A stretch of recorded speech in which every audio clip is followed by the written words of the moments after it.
अरे माँ जी, जल्दी चलिए, देखिए आपके घर के बाहर एम्बुलेंस आई है। गायत्री भागती हुई दरवाजे पर आती है।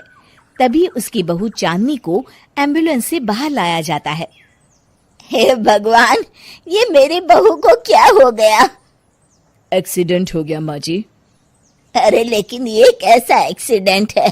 चोट तो कहीं नजर नहीं आ रही। अरे माँ जी, दिमाग में अंदरूनी चोट लगी है और ये अपनी याददाश्त खो बैठी है। हैं? मेरी बहू याददाश्त खो बैठी है, अब क्या होगा? अब फिक्र मत करिए, बस इनका अच्छे तरीके से ख्याल रखिए। मैंने दवाइयाँ दे दी हैं, अब मैं चलता हूँ। अगले दिन अब तेरी तबीयत कैसी है बहू? बहू? किसकी बहू? हम भैरवगढ़ के ठाकुर विक्रम सिंह की बेटी रूपवती हैं। हम एक राजकुमारी हैं और तुम हमारी दासी हो बुढ़िया। अरे बेटा विशाल, बहू कैसी बहकी बातें कर रही है। अरे कुछ मत पूछो माँ, रात को मुझसे अपने पैर दबा रही थी। सर पर चोट लगने की वजह से इसका दिमाग पूरी तरह खराब हो गया है और ये अपने आप को राजकुमारी समझ रही है। तभी वहां चांदनी आ जाती है। तुम दोनों यहाँ क्या खुसुर फुसुर कर रहे हो? कहीं तुम दोनों मिलकर हमारे खिलाफ कोई षड्यंत्र तो नहीं रच रहे हो? हम तुम्हारा सर तलवार से उड़वा देंगे, समझे? अरे नहीं नहीं राजकुमारी जी, हम तो आपके सेवक हैं। भला हमारी इतनी हिम्मत। कहिए, आपने यहाँ हॉल में आने का कष्ट कैसे किया? हमें बहुत भूख लगी है। ए दासी, जल्दी से हमारे लिए भोजन का प्रबंध करो। आज हम शाही कबाब खाएंगे। विशाल अपनी माँ को चांदनी की बात मानने के लिए इशारा करता है। ठीक है राजकुमारी जी, मैं अभी आपके लिए भोजन लेकर आती हूँ। इस तरह विशाल और उसकी माँ ना चाहते हुए भी चांदनी की जी हजूरी में लगे रहते हैं। लाओ माँ, जल्दी से मेरा टिफिन दो, मुझे देर हो रही है। अरे ठहर जा, जरा दम तो लेने दे मुझे। सारे घर का काम मुझे अकेली को करना पड़ता है। तेरी बीवी तो राजकुमारी बनी बैठी है, सारा दिन हुक्म चलाती रहती है। अरे माँ, मेरा भी तो यही हाल है। फिलहाल तुम मेरा टिफिन दे दो, मैं चला। रुको, कहाँ जा रहे हो? अरे मर गया रे, ये कहाँ से आ धमकी? आज हमारा जुहू चौपाटी घूमने का मूड है और हमें अपने लिए नई साड़ियाँ भी खरीदनी है। चलो जल्दी से अपना वाहन निकालो और हमें ले चलो। अरे अब तो मैं गया काम से। अगर आज मैं वक्त पे ऑफिस नहीं पहुंचा तो मेरा बॉस मुझे नौकरी से निकाल देगा। मरता क्या न करता। आखिरकार विशाल चांदनी को घुमाने ले जाता है और चांदनी अपने लिए ढेर सारी शॉपिंग भी करती है।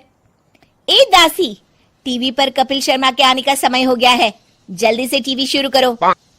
अरे वाह, कपिल शर्मा तुझे याद है, बाकी कुछ याद नहीं। बहू तू तो बड़ी चालू लगती है, अपने फायदे की हर चीज तुझे याद रहती है। मैं तो तेरी इस अजीब बीमारी से परेशान हो गई हूँ। अगले दिन, अरे डॉक्टर साहब, आप इतने दिन से मेरी बहू का इलाज कर रहे हैं, लेकिन उसकी बीमारी तो सुधरने के बजाय और बढ़ती जा रही है। अरे माँ जी, ये दिमागी बीमारी है। बेचारी की याददाश्त चली गई है, वापस आने में थोड़ा वक्त तो लगेगा ही ना। गायत्री डॉक्टर से बात कर ही रही होती है कि तभी उसकी पुरानी सहेली शीला वहां आ जाती है। शीला को देख अचानक डॉक्टर घबरा जाते हैं। अच्छा माँ जी, मुझे एक मरीज को अर्जेंट देखने जाना है, मैं चलता हूँ। ये कौन था? अरे अब क्या बताऊं शीला, एक एक्सीडेंट भी मेरी बहू की याददाश्त चली गई है। ये डॉक्टर उसका इलाज कर रहा है। ये डॉक्टर कब से बन गया? अरे ये तो चमन पान वाले का लड़का है, सारा दिन नौटंकी करता रहता है। अच्छा तो ये बात है, अब मैं समझी। मेरी बहू और ये पान वाले का लड़का दोनों मिलकर मुझे बेवकूफ बना रहे थे। चल तू मेरे साथ। गायत्री शीला को एक बड़ा सा डंडा हाथ में देकर अपनी बहू चांदनी के कमरे में ले जाती है। बहू, ये मेरी सहेली है, एक डॉक्टर है। इसने तेरे जैसे न जाने कितनों का इलाज 2 मिनट में कर दिया है। इसका कहना है कि सर पर जहाँ चोट लगी हो, अगर उसी जगह दोबारा किसी बड़े डंडे से जोर से मारा जाए तो मरीज की याददाश्त वापस आ जाती है। देख, हम डंडा भी लाए हैं। अपनी सास की बातें सुनकर और हाथ में बड़ा डंडा देख चांदनी घबरा जाती है। अरे बाप रे, मैं तो फंस गई। इस डंडे की एक बार की वार से ही मैं तो चारों खाने चित हो जाऊंगी। अब क्या करूं, क्या करूं, क्या करूं? लेकिन गायत्री, डंडा सर पर ठीक उसी जगह लगना चाहिए जहाँ चोट लगी है। अरे तू चिंता मत कर, 2-4 बार मारूंगी तो एक बार तो सही जगह लग ही जाएगा ना। चल बहू, तैयार हो जा। अरे नहीं नहीं माँ जी, मुझे मत मारिए। दरअसल घर के काम करने से बचने के लिए मैंने ये सब नाटक किया था। मुझे माफ कर दीजिए, मैं कान पकड़ती हूँ। दोबारा ऐसी गलती कभी नहीं करूंगी।